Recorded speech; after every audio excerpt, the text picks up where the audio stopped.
The thing about it is he reflects human nature in the raw form, and that's why people despise him. So you take certain things that have happened so far. Why in the world would Hamas, who hates him and feels they can talk to Biden and Blinken and Sullivan, why would they be more likely to get a deal in fear of him coming in?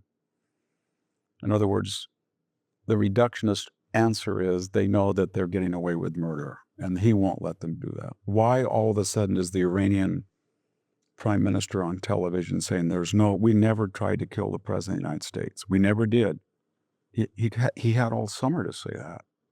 And why is he saying now, we have no problem with the United States, and we have not enriched uranium, and we seek peace. This is exactly the opposite rhetoric they have been giving.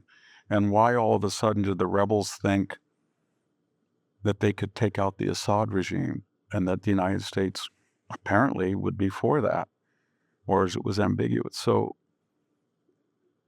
he's got this, he's unpredictable, and unpredictability, according to his opponents, think that's dangerous, but that's not the way the real world works. When somebody is unpredictable, then you're more careful about them. And all of these concessions that he's gotten before he's entered office are not because people like him, and they're not because they were forced to do it.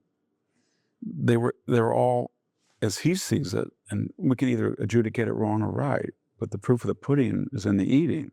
So he sees these problems that have been festering that are asymmetrical.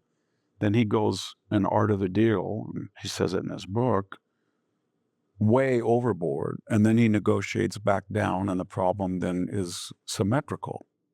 And it wouldn't be that way if there was not an asymmetry. So why is the Danish government right now offering to give $1 billion to Greenland and putting on the royal coat of arms of the Danish monarchy? Why are they putting Greenland imagery on?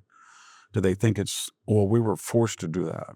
Or do they think, well, actually, we've been taking advantage of these 50,000 people. They don't have much say. They have this we're not going to spend any money. And that's just the way it is.